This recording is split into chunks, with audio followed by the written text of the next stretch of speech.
وجاہت میری خالہ کا بیٹا تھا۔ خالہ فوت ہو گئی تو اپنے تایا اور تائی کے پاس رہنے لگا۔ ان دنوں بی اے فائنل کا طالب علم تھا اور میں میٹرک کے سالانہ امتحان کی تیاری کر رہی تھی۔ ایک روز میں نے امی جان سے کہا کہ میری انگریزی کمزور ہے، ٹیوشن کا بندوبست کر دیں ورنہ میں فیل ہو جاؤں گی، بعد میں مجھے مت کہیے گا۔ کہنے لگی بیٹی ٹیوشن کہاں سے رکھ کے دوں، کوئی استانی مشکل سے ملے گی جو گھر آ کر پرچے کی تیاری کروا دے، مل گئی تو پیسے بہت لے گی، اور تمہیں اکیڈمی جانے کی اجازت تمہارے ابو ہرگز نہ دیں گے۔ کیا کروں پھر، کیا میں امتحان نہ دوں؟ پریشان ہو کر میں رو رہی تھی۔ اتفاق سے وجاہت آ گیا۔ اس نے مجھ کو یوں روتے پایا تو پوچھنے لگا خالہ جان کیا ہوا ہے صوفیہ کو، یہ کیوں رو رہی ہے؟ امی نے بتایا انگریزی کا مسئلہ ہے بھئی، یہ فرنگیوں کی زبان ہمارے گلے پڑ گئی ہے، گھر میں اسے کوئی پڑھانے والا نہیں ہے اور سالانہ امتحان سر پر ہے، یہ کہتی ہے انگریزی کی ٹیوشن نہ ملی تو فیل ہو جائے گی۔ وجاہت نے کچھ جھجکتے ہوئے کہا خالہ جان اگر آپ کہیں تو صوفیہ کو میں ایک آدھا گھنٹہ شام کو پڑھا دیا کروں، میری انگریزی اچھی ہے۔ امی جان سوچ میں پڑ گئی، مفت میں ٹیوشن مل رہی تھی، وجاہت کوئی غیر نہ تھا، مگر مسئلہ یہ تھا کہ میرے والدین کا ارادہ تھا کہ وہ میری شادی وجاہت سے کریں گے، ایسے میں اس سے ٹیوشن پڑھنا دراصل رشتہ داروں کو باتیں بنانے کا موقع فراہم کرنا تھا۔ بہرحال کچھ دیر کے بعد والدین نے وجاہت سے پڑھنے کی اجازت دے دی۔ وجاہت کا گھر زیادہ دور نہ تھا۔ وجاہت ٹھیک شام کو 5 بجے مجھے انگریزی پڑھانے آنے لگا، گھنٹہ بھر پڑھاتا۔ چند دنوں میں کافی کچھ سیکھ لیا میں نے۔ اب مجھے امید بن گئی تھی کہ شاید میں پاس ہو جاؤں گی۔ ہم دونوں ہی جانتے تھے کہ بزرگوں کا ارادہ ہماری شادی کے بندھن میں باندھنے کا ہے، اگرچہ منگنی کی رسم باقاعدہ ادا نہ ہوئی تھی مگر بات طے تھی۔ تبھی مجھے اس سے شرم سی محسوس ہوتی۔ میں بہت ریزرو ہو کر پڑھتی تھی، وہ بھی جھجک کر بات کرتا تھا۔ ہم دونوں کے درمیان کبھی بے تکلفی کا ماحول نہیں رہا تھا، لیے دیے رہنے والا انداز تھا، جیسے کوئی شاگرد کسی استاد کا احترام کرتا ہو، میں ویسے ہی اس کے ساتھ بات کرتی، بلا ضرورت مخاطب نہ ہوتی، وہ بھی بلا ضرورت ایک فقرہ بھی نہ کہتا۔ اس طرح پاکیزہ اور ستھرے جذبوں کے ساتھ ہم گھنٹہ بھر پڑھائی میں گزارتے تھے، جبکہ والدہ ہمیشہ نزدیک ہی موجود ہوتی تھی۔ جب ماحول ایسا ہو تو خیالات بھی صاف ہی رہتے ہیں۔ جانتی تھی اسی بندے سے شادی ہونی ہے، کوئی غلط بات کر کے خود کو وجاہت کی نظروں میں گرانا نہیں چاہتی تھی، اور ایسا ہی کچھ اس کا بھی عالم تھا۔ ہمارا گھر ایک تنگ گلی میں واقع تھا۔ ایک دن وجاہت مجھے پڑھانے کے بعد گھر جانے کو نکلا تو ایک عورت سے ٹکراؤ ہو گیا۔ عورت خود ہی مخاطب ہوئی اور کہنے لگی تم جو بھی ہو ہمارے پڑوسی کے گھر سے نکلے ہو، یقیناً ان کے عزیز ہی ہوں گے، لیکن تمہارے روز آنے سے مجھے سخت پریشانی کا سامنا کرنا پڑتا ہے۔ عورت کی بات سن کر وہ گھبرا گیا، کہنے لگا کیوں آنٹی، مجھ سے کیا ایسی غلطی ہو گئی ہے جو آپ شکوہ سخن ہیں؟ بیٹا تم اپنی موٹر بائیک میرے دروازے کے سامنے کھڑی کر کر جاتے ہو، اس کی وجہ سے ہمارا راستہ رکتا ہے اور آنے جانے میں تکلیف ہوتی ہے۔ وجاہت نے جواب دیا آنٹی چند روز کی بات ہے، اس کے بعد آپ کو یہ شکایت نہ ہوگی، 1 ہفتہ اور یہ تکلیف برداشت کر لیں، بس موٹر بائیک دور نہیں کھڑی کر سکتا، چوری کا اندیشہ ہے۔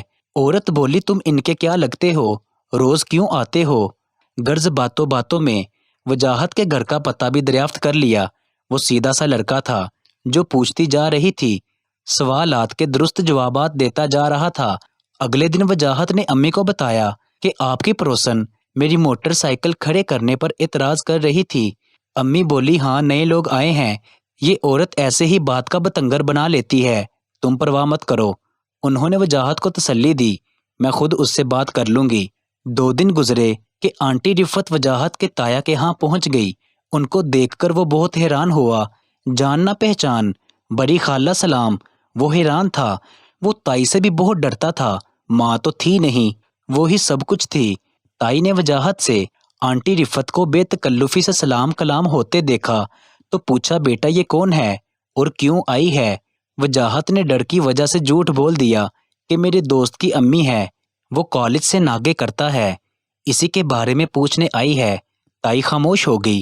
آنٹی رفت نے بھی وجاہت کے اس جھوٹ کی تردید نہیں کی، اس طرح لاج رہ گئی، لیکن وہ سمجھ نہ سکا کہ آخر وہ یہاں کیوں آئی تھی۔ جب وہ جانے لگی تو وجاہت سے کہا بیٹا ذرا مجھے رکشہ تو لا دینا، سڑک پر کب تک کھڑی رہوں گی؟ وہ ان کے ساتھ باہر آ گیا تو گویا بولی کہ تھوڑا سا ہی تو فاصلہ ہے، اپنی موٹر سائیکل پہ گھر تک چھوڑ آؤ۔ وجاہت نے ان کے گھر کے دروازے پر اتارا۔ 2 منٹ کو میرے گھر آ جاؤ بیٹا، ٹھنڈا پانی پی لو۔ وجاہت ان کے گھر میں جانا نہ چاہتا تھا، مگر آنٹی رفت نے بے حد اصرار کیا تو مروت میں چلا گیا، اسے کرسی پر بٹھا کر شربت لے آئی، پھر خود ہی بات شروع کر دی۔ بیٹا میرے مالی حالات اچھے نہیں ہیں، 3 بیٹیاں ہیں، ایک کی شادی ہو چکی ہے اور 2 کا فرض ابھی اتارنا ہے، بیوہ ہوں، منجلی لڑکی کا رشتہ تلاش کر رہی ہوں۔ وجاہت حیرانی سے ان کی شکل دیکھ رہا تھا۔ آنٹی ضرور تلاش کریں، لیکن اس معاملے سے میرا کیا تعلق ہے؟ وہ بولی تم مجھے پہلی ہی نظر میں بہت اچھے لگے ہو، مجھے لائق نظر آتے ہو، تمہارے گھر والوں کو بھی دیکھ لیا ہے، تم سے اچھا رشتہ کہاں ملے گا؟ وجاہت ان کی اس بے تکلفی پر ہکا بکا رہ گیا۔ شکر کیا کہ تائی کے سامنے خاتون نے ایسا کوئی اشارہ نہیں دیا تھا، ورنہ وہ کھال ادھیر کر رکھ دیتی۔ تائی مزاج کی سخت تھی اور اپنے بچوں پر بھی کڑی نظر رکھتی تھی، ذرا سا بھی ادھر ادھر نہ سرکنے دیتی تھی کہ ان کو ایسی آوارگیاں سخت ناپسند تھی۔ وجاہت نے آنٹی رفت سے یہ کہہ کر جان چھڑا لی کہ آنٹی یہ ممکن نہیں ہے، میرے گھر والے غیروں میں رشتے کے خلاف ہیں، وہ ہرگز نہیں مانیں گے، آپ مجھے اجازت دیں۔ اگلے روز وہ مجھے پڑھا کر گھر سے نکل رہا تھا کہ آنٹی صاحبہ دروازے پر منتظر مل گئی، کہنے لگی بیٹا تم 1 منٹ کو اندر آؤ۔ بتاؤ کیا بات ہے خالہ؟ جو بات ہے یہاں ہی کہہ دیں، ہمارے میٹر کا مین سوئچ آن کر دو، بہت سخت ہے، ہم سے تو ہلایا بھی نہیں جا رہا، سوئچ بند ہونے سے تمام کھانا خراب ہو جائے گا۔ مزید کوئی سوال کیے بغیر وجاہت بیزاری سے ان کے ساتھ گھر کے اندر چلا گیا۔ ان کی دونوں لڑکیاں سامنے کھڑی تھی، کافی خوبصورت تھی، خوش لباس بھی تھی۔ انہوں نے سلام کیا۔ وجاہت اگرچہ ان سے مخاطب ہونا نہ چاہتا تھا، مگر لڑکیاں تیز ترار تھیں، انہوں نے وجاہت کو گھیر لیا۔ ایک نے باتوں میں الجھایا، دوسری بھاگ کر چائے لے آئی۔ اب یہ چائے زہر مار کرنی تھی۔ میرے کزن کے چہرے پر پسینہ آ گیا۔ بقول وجاہت دل میں تہیہ کر لیا تھا کہ آج کے بعد کبھی اس گھر کے اندر قدم نہ رکھوں گا، کیونکہ ان کا انداز گھیرنے والا تھا، اور آنٹی کا ارادہ بھی میں جان چکا تھا۔ وجاہت کا معمول تھا، مجھے پڑھانے کے بعد وہ قریبی پارک چلا جاتا تھا اور کچھ دیر وہاں بیٹھتا یا چہل قدمی کرتا تھا، اس لیے اپنے واکنگ جاگرز پہن کر آتا تھا۔ شاید آنٹی کو اس کے معمول کا علم ہو گیا تھا۔ اس روز جب مجھے پڑھانے کے بعد وہ باغ میں گیا تو کیا دیکھتا ہے کہ آنٹی اپنی بیٹیوں کے ساتھ پارک میں تشریف فرما ہے۔ وجاہت کے قریب آ کر تینوں نے سلام کیا اور بے تکلفی سے یوں باتیں شروع کر دیں جیسے برسوں کی جان پہچان ہو۔ لوگوں کی موجودگی کے خیال سے مارے باندھے ان کی باتوں کا جواب دیتا رہا۔ کچھ دیر ادھر ادھر کی باتوں کے بعد بالآخر اس نے کہہ دیا، آنٹی ہمارے گھر کا ماحول مختلف ہے، میری منگنی ہو چکی ہے، اس لیے غیر خاندان میں شادی کا سوال ہی پیدا نہیں ہوتا، آپ اپنی بچی کے لیے کوئی اور رشتہ ڈھونڈ لیں۔ وہ سمجھ رہا تھا اس صاف گوئی پر خاتون نا امید ہو کر اپنی راہ لے لے گی اور اس کی جان چھوٹ جائے گی، مگر یہ اس کی خام خیالی تھی۔ آنٹی رفت اتنی جلدی ہار ماننے والوں میں سے نہ تھی۔ اگلے روز وجاہت مجھے پڑھانے بیٹھے ہی تھے کہ آنٹی کی بیٹی مشل آ گئی، کہنے لگی باجی صوفیہ، امی جان کو بہت تیز بخار ہے، دوا منگوانی ہے، ذرا دیر کے لیے وجاہت بائی کو تو بھیج دیں۔ میں مشل کی سج دھج پر حیران رہ گئی کہ ماں بیمار ہے اور لڑکی کو دیکھو کیسے نک سک سے درست ہو کر آئی ہے۔ میری طرف سوالیہ نگاہوں سے دیکھا تو میں نے کہا وجاہت چلے جائیں، کسی بیمار کے کام آنا ثواب کا کام ہے، آنٹی کا کوئی بیٹا ہے اور نہ ہی شوہر، بیوہ ہے بیچاری، مجبوری میں ہی آپ کو بلایا ہوگا، نہ چاہتے ہوئے بھی۔ وجاہت کو جانا پڑا۔ مشل کے گھر گیا تو اس کی ماں بھلی چنگی بیٹھی تھی، وہ قطعی بیمار نہیں تھی، یہ گھر بلانے کا بہانہ تھا۔ دیکھتے ہی کھل اٹھی، لڑکیاں خاطرداری کو باغ دور میں لگ گئیں، خوب آہو بھگت کرنے لگی۔ آخر جوانی دیوانی ہی ہوتی ہے، وجاہت بھی تو 9 عمر لڑکا ہی تھا، بالآخر ان کے پھندے میں آ ہی گیا، ہوتے ہوتے ان کی جانب مائل ہو گیا اور پھر ان کی بیٹی مشل کے چکر میں پھنس گیا، جو بے حد خوبصورت تھی، عمر بھی کوئی 16-17 برس کی ہی تھی۔ میرے امتحانات ہو گئے تھے، سکول جانا موقوف ہو گیا تھا اور میں گھر بیٹھ گئی تھی، مگر وجاہت کا ہماری گلی میں آنا جانا جاری رہا۔ اب ہمارے گھر کترا کر آنٹی رفت کے گھر میں چلا جاتا، اپنی موٹر سائیکل دوسری گلی میں دوست کے گراج میں کھڑی کرتا اور پیدل آتا تاکہ کسی کو زیادہ خبر نہ ہو سکے۔ اب وہ کالج سے بھی غائب رہنے لگا تھا، پڑھائی سے بھی دل اچاٹ ہو گیا تھا۔ ہمارے گھر سے تو بہت ہی کتراتا، سب نے محسوس کر لیا تھا کہ دال میں کچھ کالا ہے۔ کبھی کبھی گلی سے گزرتے ہوئے ابو یا بھائی دیکھ لیتے تو تہین و کرم 2-4 منٹ کو آ جاتا، ورنہ بچ کر نکل جاتا۔ تائی نے بھی محسوس کر لیا کہ اس لڑکے کی چال عام روش سے ہٹ چکی ہے، مگر سبب معلوم نہ کر سکی۔ تایا سے اکثر رقم مانگتا تھا، وہ پوچھتے بیٹا اتنے پیسے کیا کرنے ہیں؟ کبھی کوئی بہانہ کر دیتا اور کبھی کوئی۔ ایسے بہانے کب تک چلتے؟ بمشکل بی اے کا امتحان دیا تو تایا نے کہا کہ بیکار وقت گزارنے سے بہتر ہے کوئی مصروفیت ہو۔ وجاہت بھی یہی چاہتا تھا۔ آدھا دن دکان پر ہوتا، 2 بجے گھر آ جاتا۔ اس کے بعد وہ آنٹی رفت کے گھر پہنچ جاتا۔ کئی بار رفت اور ان کی لڑکیوں کو بازار سے شاپنگ کروائی، دکان سے پیسے چرا کر ان کے مطالبات پورے کرتا، جس کا علم شروع میں کسی کو نہ ہو سکا۔ آنٹی رفت کے گھریلو حالات ٹھیک نہ تھے، انہیں مکان کا کرایہ بھی دینا ہوتا تھا۔ ان کو کسی بیوقوف کی تلاش تھی، سو عقل کا اندھا اور گھانٹ کا پورا۔ وجاہت ان کو مل گیا تھا۔ جلدی ہم لوگوں کو خبر ہو گئی کہ وجاہت ساتھ والی آنٹی کے گھر روزانہ آتا ہے اور مسلسل ان کی مالی مدد کر رہا ہے۔ میں اتنی سمجھدار نہ تھی کہ اس کے وہاں جانے کا مقصد جان لیتی، لیکن امی جان کا ماتھا تھنک گیا۔ تبھی وہ آنٹی رفت کے گھر گئی۔ وجاہت وہاں بیٹھا تھا۔ امی نے اسے ڈانٹا کہ جس گھر میں مرد نہیں وہاں تمہارا کیا کام؟ تم روز ادھر کس سے ملنے آتے ہو جبکہ ہماری طرف آنا بالکل ترک کر دیا ہے؟ پھر رفت سے مخاطب ہوئی کہ بھائی تم کسی غلط فہمی میں نہ رہنا، یہ لڑکا میرا ہونے والا داماد ہے اور میرا بھانجا ہے۔ اس کی منگنی بچپن میں ہی میری بیٹی سے ہو چکی ہے، تم کوئی اور لڑکا تاکو۔ یہ کہہ کر وہ وجاہت کا ہاتھ پکڑ کر وہاں سے لے آئی۔ گھر آ کر تنبیہ کی اور اسے سمجھایا کہ آئندہ میں تم کو اپنی پڑوسن کے گھر نہ پاؤں، یاد رکھنا۔ تاؤ اور تائی سے کہہ کر تمہارا قبلہ درست کروا دوں گی۔ تم نہیں جانتے یہ کس تماش کے لوگ ہیں، بڑے پھنسو گے۔ ان میں وفا نام کی کوئی چیز تو ہے نہیں۔ جب تک تمہاری جیب میں کچھ ہے ان کی دوستی تمہارے ساتھ چلتی رہے گی، اور بعد میں تو کون میں کون، یاد رکھنا وجاہت۔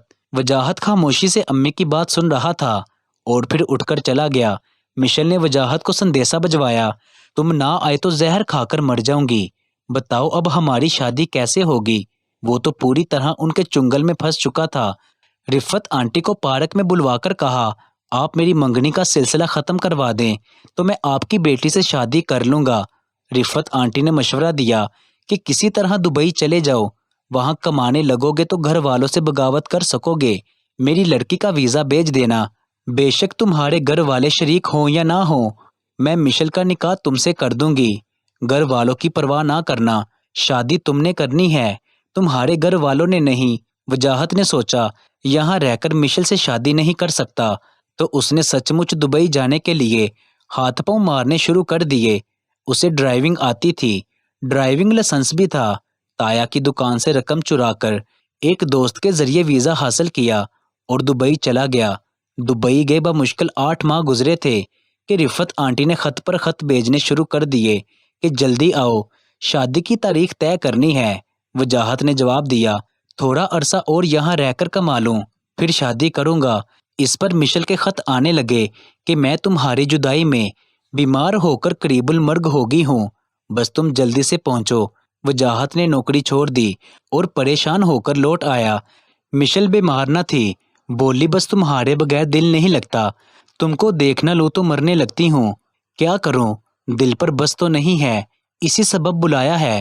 پچھتانے لگا کہ نہ رہی نوکری اور اتنا خرچہ کیا، واپس آنے سے نقصان ہوا، اور اب گھر والے پیچھے پڑ گئے کہ شادی کر کے جاؤ ورنہ دبئی جانے نہیں دیں گے۔ پریشانی کے عالم میں رفت آنٹی کو احوال دیا کہ اب بتائیں۔ تایا تائی زبردستی میری شادی صوفیہ سے کر رہے ہیں اور میں انکار نہیں کر سکتا کیونکہ میرے اپنے ماں باپ نہیں ہیں اور میں اپنے تایا اور تائی کے گھر پر ہی رہتا ہوں۔ بیکار خام خواہ آپ نے بلوا لیا، اب آپ ہی بتائیں میں کیا کروں؟ رفت آنٹی بولی تم فکر نہ کرو، وجاہت اس شادی کو رکوانا میرا کام ہے۔ اس خاتون کے ایک پولیس انسپیکٹر سے گہرے مراسم تھے، کسی طرح تایا کی دکان میں پستول رکھوا کر چھاپا پروا دیا۔ یوں بیچارے تایا بلا قصور حوالات پہنچ گئے۔ لامحلہ شادی روک دی گئی۔ ان کی خوب بے عزتی بھی ہوئی۔ اب طرح طرح کی باتیں کہ دکان پر چھاپا پڑا ہے، ہیروئن فروخت کرتے تھے، کوئی کہتا اسمگلنگ کا سامان فروخت کرتے تھے۔ غرض اپنے بیکار بھتیجے کے کارن بڑھاپے میں تایا جی کی بہت مٹی پلیت ہوئی۔ وجاہت کو جب آنٹی رفت سے معلوم ہوا کہ پستول انہوں نے رکھوایا تھا تو وہ ان کی اس بات پر ان سے سخت ناراض ہوا، لیکن بہرحال اب جو ہونا تھا ہو چکا۔ لیکن دل ہی دل میں وہ خوش تھا۔ چلو شادی تو ٹلی۔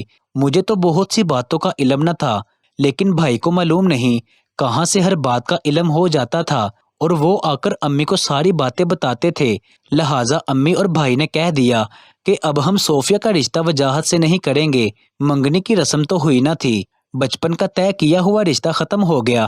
وجاہت کو عشق نے اندھا کر دیا تھا، خاندان کی بدنامی بڑھی، تایا تائی یہاں تک کہ خالہ اور خود اپنی بے عزتی کا احساس نہ تھا۔ بس جو آنٹی رفت اور ان کی بیٹی کہتی یہ فوراً مان جاتا۔ دوبارہ دبئی کی تیاری باندھی۔ جو روپیہ پیسہ جمع کر کے لایا تھا وہ سارا آنٹی رفت کو دے دیا۔ انہوں نے ہدایت کی کہ اب شادی کا سارا سامان وہاں سے لانا اور تیاری پوری کر کے آنا۔ وجاہت دبئی میں 2 سال محنت اور مشقت جھیلتا رہا، باقاعدہ رقم آنٹی کو بھی بھجواتا رہا کہ اپنی بیٹیوں کا تھوڑا بہت جہیز بنا لے اور مکان کا کرایہ ادا کرتی رہے۔ 2 سال بعد آنٹی رفت کو فون کیا کہ شادی کی تیاری مکمل رکھے، آتے ہی مشل سے نکاح کر کے ساتھ لے جاؤں گا۔ انہوں نے ہوں نہ میں جواب دیا تو تفصیل سے خط لکھا۔ جواب نہ آیا تو کئی فون کیے اور خط لکھے، پھر بھی کوئی جواب نہ آیا۔ تھک کر دوست کو فون کیا، جا کر ان کے گھر پتہ کرو کہ آخر معاملہ کیا ہے۔ دوست کا جواب آیا کہ ان لوگوں کا شادی کا کوئی ارادہ نہیں ہے، تم ناحق پریشان ہو رہے ہو۔ فوراً پاکستان آ کر وجاہت مشل کی بڑی بہن سے ملا جس کی شادی ہو چکی تھی۔ اس نے صاف گوئی سے کام لیا اور بولی کہ اب تم مشل کو بھول جاؤ، وہ کسی اور کی ہو چکی ہے۔ وجاہت ہکا بکا رہ گیا، بولا میرا کیا قصور ہے، ایسا ہی کرنا تھا تو مجھے دھوکے میں رکھا۔ وہ بولی کہ تمہارا قصور یہ ہے کہ ان لوگوں کو چھوڑ کر تم اتنے دور چلے گئے، پھر 2 سال کا وقفہ بھی ڈال دیا۔ 2 سال میں کیا سے کیا ہو جاتا ہے، اتنی مدت میں کیا کوئی دوسرا تمہاری جگہ نہیں لے سکتا تھا؟ یہ کیوں نہ سوچا تم نے؟ مشل کی بڑی بہن کومل کے منہ سے یہ فکرے سن کر عاشق صاحب کا سانس اوپر کا اوپر اور نیچے کا نیچے رہ گیا۔ وہ سمجھ گیا کہ مشل کو اس سے زیادہ تگڑی آسامی مل گئی ہے اور آنٹی رفت اس سے اپنا کام نکلوا چکی ہے اور اب کسی اور سے اپنا کام نکلوائے گی۔ وہ منہ لٹکا کر امی کے پاس آیا۔ امی تو پہلے ہی تپی بیٹھی تھی، بے نقص سنا دی کہ وجاہت اب کس منہ سے آئے ہو؟ جن قدموں میں میرے گھر میں داخل ہوئے ہو انہی قدموں واپس لوٹ جاؤ۔ تمہارے لیے اب نہ ہمارے دل میں جگہ ہے اور نہ اس غریب خانے میں۔ اب جب تمہاری معشوقہ نے آنکھیں پھیر لی ہیں تو تم ہمارے دامن میں پناہ لینے آگے ہو۔ تمہاری ساری حرکتوں کا پردہ تمہارے دوست وحید نے چاک کر دیا ہے۔ وہ میرے بیٹے کو ہر بات سے آگاہ کرتا رہا تھا۔ اب تم لطیف کے گھر آنے سے پہلے چلے جاؤ، ایسا نہ ہو وہ غصے میں تمہارا حلیہ خراب کر دے۔ وجاہت کو اپنی غلطی کا احساس شدت سے ہو چکا تھا۔ وہ امی کے سامنے بیٹھے آنسو سے رو رہے تھے۔ امی بہت دیر تک ان کے آنسو برداشت نہ کر سکی اور خود بھی رونے لگ گئی۔ وہ اپنی بہن کو بھی یاد کر رہی تھی اور اس بات پر یقین نہیں کر رہی تھی کہ ان کی بہن کے بیٹے نے ان کے ساتھ کیا کیا۔ وجاہت کافی دیر تک بیٹھے معافی مانگتے رہے اور روتے رہے، پھر آخرکار اٹھ کر چلے گئے۔ چند روز بعد تایا اور تائی آئے اور منت سماجت کر کے کہنے لگے کہ صوفیہ کا رشتہ ہمیں دے دو۔ وجاہت بہت شرمندہ اور نادم ہے، یہ رشتہ بزرگوں نے طے کیا تھا، ہم کو ایسی پیاری بچی بطور بہو کہاں ملے گی؟ ناراضگی ختم کر دیں اور غصہ تھوک دیں، ہم خالی ہاتھ نہ جائیں گے۔ تایا اور تائی نے بہت اصرار کر کے والد صاحب کو منا لیا اور امی کی تو وہ اپنی بہن کا بیٹا تھا، امی کو معاف کرنے میں زیادہ دیر نہ لگی۔ یوں آخر کار میری شادی وجاہت سے ہو گئی۔ آج اس بات کو بہت سال بیت چکے ہیں اور ہم خوش و خرم زندگی بسر کر رہے ہیں۔ وجاہت میرا بہت خیال رکھتے ہیں اور محبت سے پیش آتے ہیں۔ انہوں نے اپنی زندگی کے تلخ تجربے سے سبق حاصل کر کے اپنی زندگی کو صحیح سمت میں موڑ لیا تھا، یہ اللہ کا ان پر خاص کرم تھا۔ لیکن اگر آج بھی آنٹی رفت یا ان کی بیٹی کا ذکر آ جائے تو وہ ہمیشہ نادم نادم سے پھرنے لگتے ہیں۔ مزید ایسی کہانیوں کے لیے اس چینل کو سبسکرائب کر لیجیے گا، کیونکہ اس چینل پر ایسی ہی کہانیاں ملتی رہیں گی۔ آپ کے قیمتی وقت کا بہت بہت شکریہ۔ کہانی اچھی لگی ہے تو اس کو لائک اور شیئر ضرور کر دیجیے گا۔ ملتے ہیں ایک نئی کہانی کے ساتھ۔ مجھے دیجیے اجازت، اللہ نگہبان۔